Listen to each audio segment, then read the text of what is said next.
Bien, bonjour à tous, c'est Nicolas Roman du site guitarspeak99.com. Bienvenue dans cette troisième vidéo consacrée au solo de la chanson Pas de rien blue de Jean-Jacques Goldman.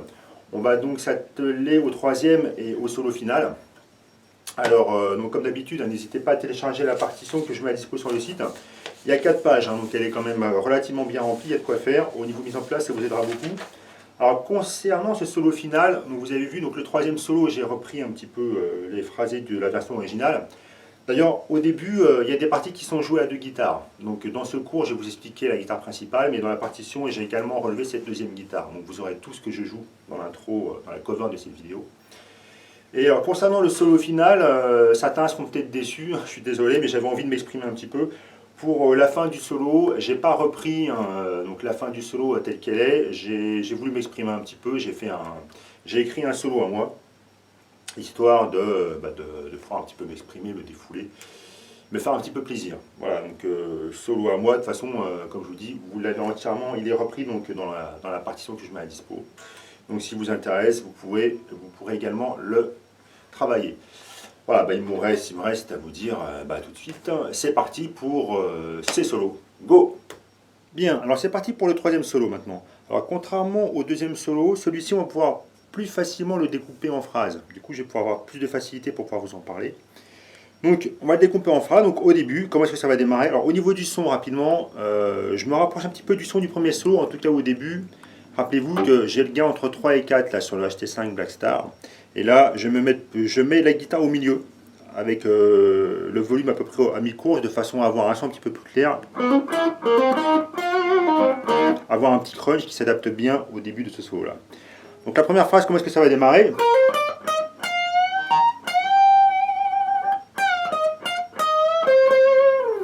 Alors voyons voir. Donc là, comment ça se passe? Donc là je suis sur la case 15 sur l'accord de Sol. On va démarrer ça avec un hammer en 17. Jusqu'à l'accord de Si à la case 15. On passe dans 16.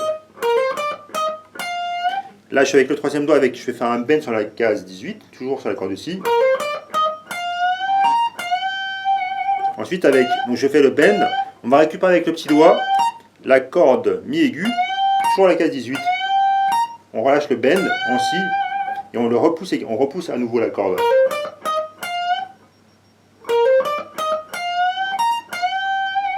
En fait, attention au niveau mise en place, je vais vous faire avec le métronome, toujours un petit peu ralenti par rapport à l'original.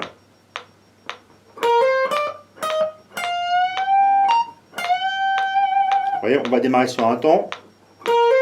Donc la première note est sur un temps. Comme ce sont des doubles croches, on a le temps qui suit va tomber sur la case 15 de l'accord de Si. Ça fait temps, temps.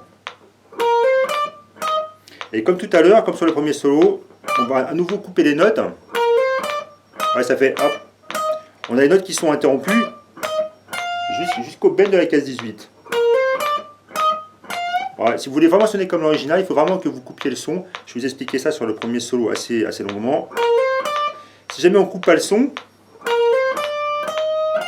voilà, on aura vraiment des notes qui vont être suivies entre 15, 16 et 18. Et c'est vraiment pas comme ça que ça sonne si vous écoutez l'original. On sent vraiment une coupure entre chaque note. Voilà, je arrête de mettre en main à nouveau. Je refais un petit peu cette phrase là. Encore une fois.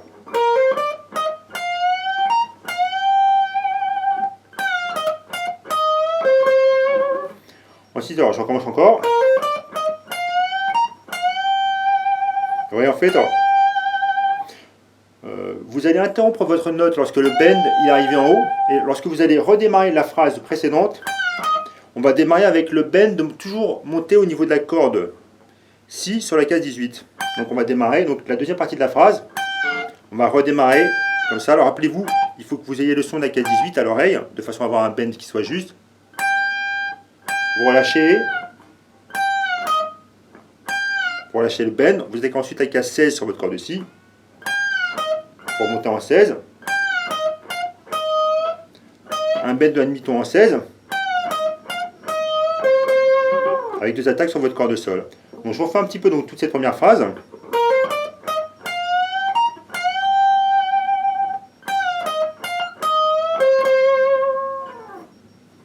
Ensuite, un bend en 18. Pardon, excusez-moi.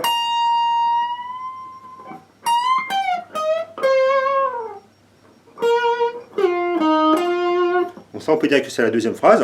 Donc on va démarrer, je vous disais, en 18 avec un bend, un ton. On doit avoir le son de la case 20. Ensuite, alors, donc, vous refaites un bend. Une fois que vous êtes sur l'accord de mi aigu, une fois que vous avez votre bend de un ton qui est fait, il faut que vous attrapiez le son. Alors c'est pas forcément évident à faire comme effet. Il faut que vous relâchiez le bend sur votre corde si, de façon à ce qu'elle redescende. Comme ceci. Ensuite, on va rebender sur la corde si à la case 16, un demi-ton. On va terminer ça à la case 17. On arrive en 15.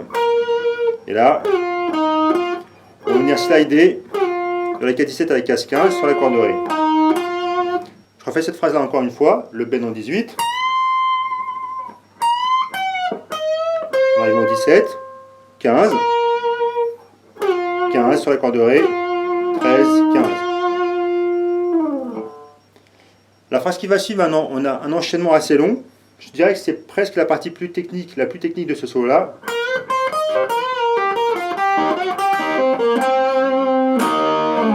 Donc toujours avec notre gamme, toujours avec notre position pentatonique habituelle, toujours en si mineur, do mineur, excusez-moi.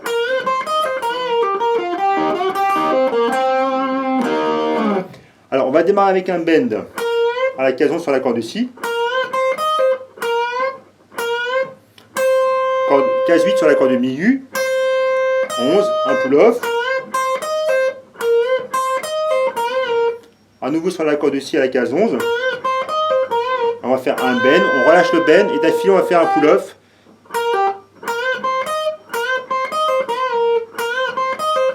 Alors, au niveau du doigté, vous avez le choix. Hein. Vous voyez que j'aime bien faire, là j'aurais plutôt tendance à attraper la corde de mi aigu avec le petit doigt sur la case 11 pour faire ensuite mon pull-off en 8. Après c'est vrai que vous pouvez tout faire avec l'annulaire. Donc là, c'est vraiment une question de choix personnel, libre à vous. Donc alors, je refais ce passage là doucement. Vous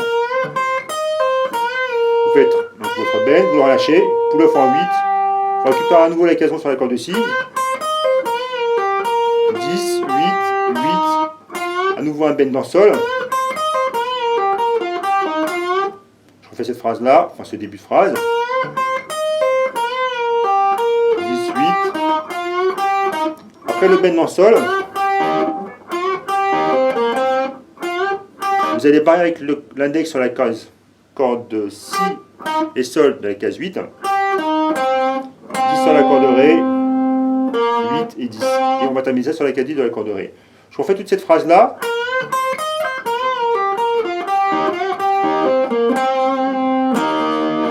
Encore une fois. Alors n'hésitez pas à la faire tourner suffisamment de façon à bien la posséder. Vous terminerez avec un barré sur la corde. Sur les cordes ré et sol en case 8. Et vous pouvez slider ça vers le haut du manche. Encore une fois.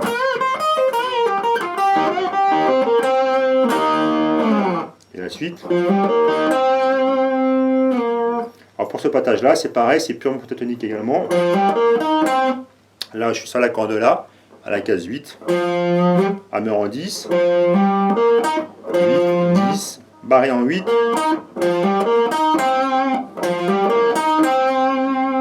On va slider ça jusqu'à la case 8. La phrase qui va suivre. Alors j'ai pris une petite liberté par rapport à la version originale. Dans l'original, je pense qu'il doit attaquer ça simplement avec le médiator.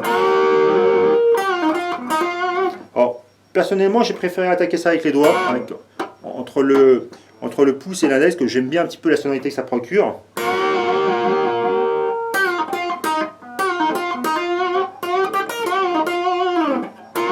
Mais vous pouvez faire ça avec le médiator.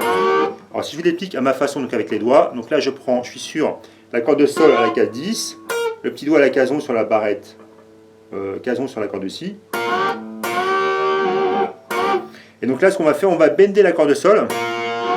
Donc là, j'attaque avec le majeur, je suis sur l'accord de sol, l'index sur l'accord de si, là je vous parle du doigté au niveau main droite.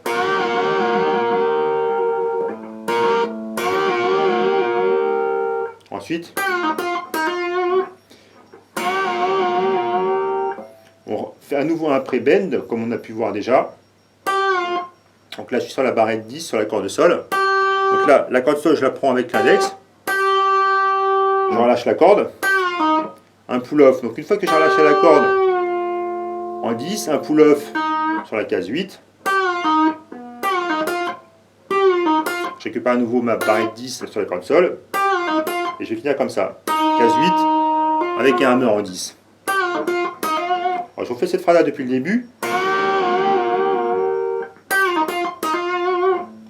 Et la phrase d'après, c'est toujours un petit peu le même doigté qu'on va utiliser. Donc, troisième partie de cette phrase. Donc, la première partie, ça va être le bend. La deuxième partie, c'est ce passage-là. C'est ce que j'appelle troisième partie.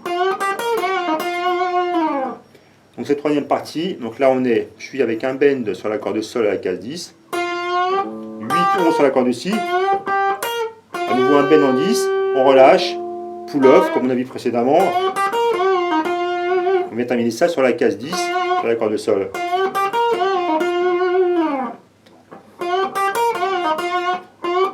Et vous voyez, lorsque j'ai plusieurs notes qui suivent sur l'accord de si, lorsque vous avez plusieurs notes qui suivent sur l'accord de si, lorsque vous jouez comme ça, enfin sur l'accord de si, enfin quelle que soit la corde,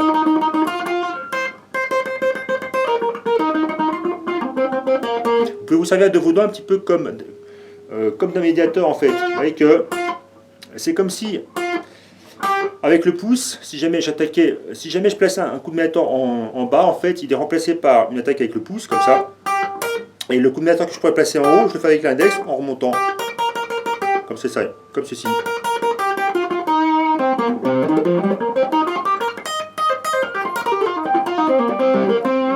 Ce qui fait que placer avec des pull-offs,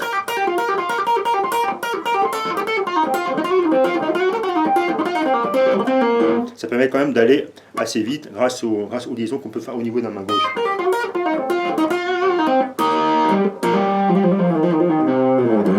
Bref, alors j'en prends un petit peu donc tout ce passage là.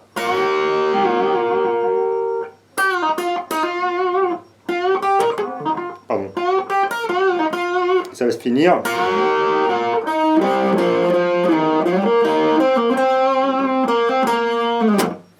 Donc là, alors là c'est pareil, je commence avec le bend. Ensuite, alors, la petite ruse, vous voyez ce que j'ai fait. Lorsque je joue avec les doigts comme ça, je viens caler le médiator entre l'index et le majeur. Comme ceci. J'ai déjà dû vous faire voir ça donc, dans la vidéo que j'ai fait du solo de la Grange, du ZZ Top, mais bon, je vous en reparle un petit peu brièvement. Vous voyez, là, je joue donc avec le médiator. Et lorsque je veux passer au doigt, je l'escamote, il est là. Ça fait un petit peu tour de, comme je vous le disais, ça fait un petit peu tour de passe-passe. Là, il est à sa place, majeur, index, pouce, pardon, je passe comme ceci, entre les doigts, et là, du coup, je vais pouvoir jouer plus librement avec les doigts. Donc là, alors, pour cette partie-là, je commence avec les doigts. Donc là, vous voyez où est-ce qu'il est placé, donc le médiator, donc il est placé entre l'index et le majeur, au niveau des articulations. Donc je fais l'attaque. Ensuite, je le récupère entre la façon traditionnelle, entre le pouce et le majeur. Le pouce et l'index, excusez-moi. Ensuite, je continue ma phrase.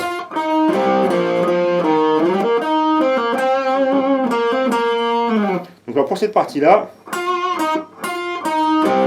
donc là, on est sur l'accord de sol. 10, 8. Ensuite, on va... Là, je barre avec l'index sur ma case 8 entre les cordes là et le sol. Je rajoute ici case 10 sur la corde La et la corde Ré.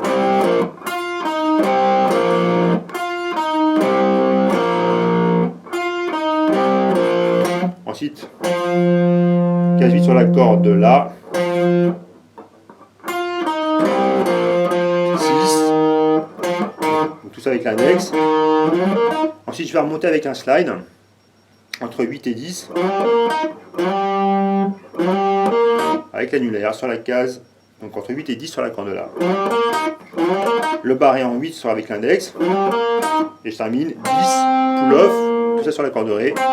10, pull-off, et on va pull-off en 8, et on revient à nouveau en 10. Donc je refais un petit peu cette phrase-là.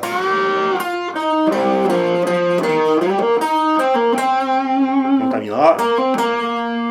Donc pour la fin, vous avez vu, corde de Ré, index, case 8, hammer en 10, et on retourne à nouveau en 8. Donc je refais donc tout cet enchaînement-là.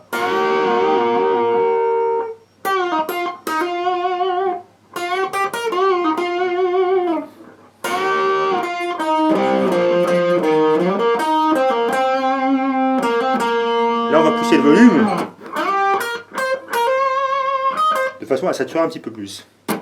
Alors, donc pour le passage qui va suivre, donc la phrase que je viens de faire,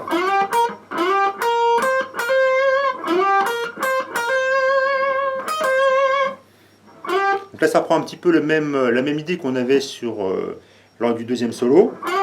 Donc là, on va slider tout de suite jusqu'à la case 12, case 11, case 13 sur la corde de Si. À nouveau un hammer rapide de 11 à 13. 11, 13 sur la corde de Mi et la corde de Si. Ensuite une succession de bends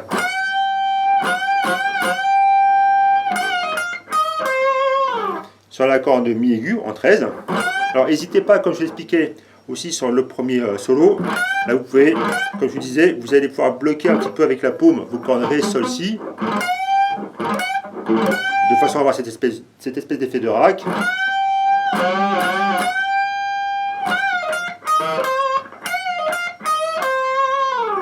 Donc là, qu'est-ce qui se passe? On est sur la case 13 de la corde de Mi aigu. On fait un bend, on relâche le bend, pull-off en 11, attaque à nouveau en 13, et là à nouveau un léger bend sur la corde de Mi aigu en 11. On va terminer ça à la case 13 sur la corde de Si. Ensuite, une petite phrase rapide, tout à fait sympatoche, tout à fait toujours axée sur les gammes pentatoniques.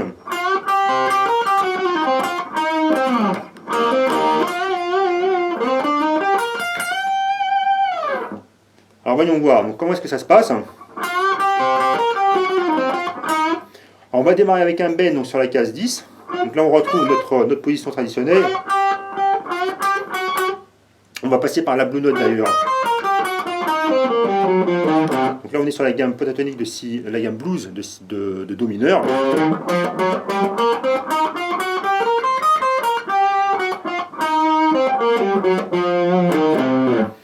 Donc là on va placer, on commence avec un bend sur la case 10, sur la corde de Sol.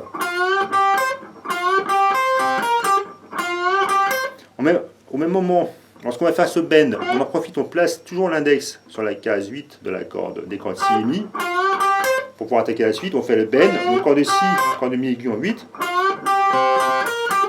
Là avec le petit doigt je récupère la case 11 sur la corde de Si.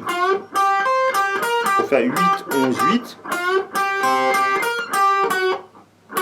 Case, donc là on est sur notre fameuse blue note de la gamme blues. Case 11 sur la corde de Sol.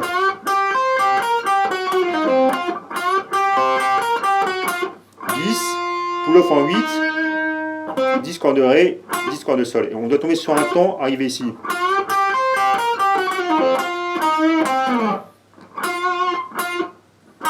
Un léger bend en 8 et on va terminer ça sur la case 10. Alors, je vais vous faire avec le métronome également pour que vous ayez un petit peu une idée au niveau de mise en place. Donc on démarre sur un temps. Ouais, je démarre sur le temps, temps, temps et temps.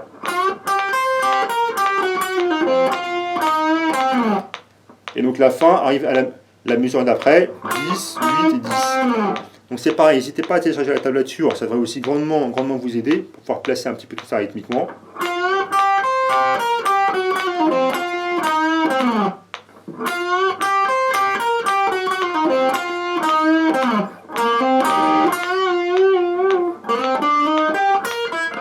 Pardon. Alors, donc la fin, j'ai pas exactement repris ce que fait la partie originale de Jean-Jacques Goldman. Je fais donc, la fin de cette partie-là, je la fais un petit peu à moi, comme je vous l'ai expliqué dans l'introduction de cette vidéo. Également, donc tout le solo qui suit, c'est également fait à ma sauce, histoire de changer un petit peu. Alors, je refais un petit peu donc tout ce passage.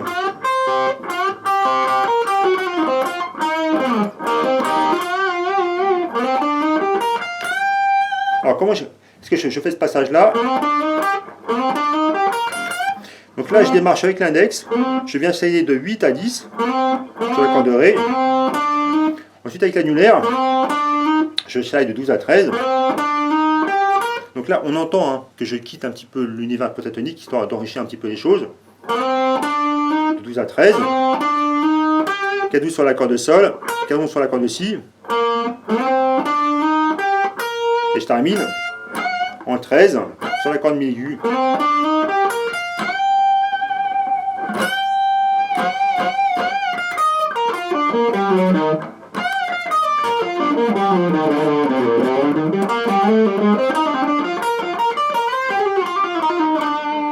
Et ensuite, c'est un petit peu donc, tout mon délire personnel à moi.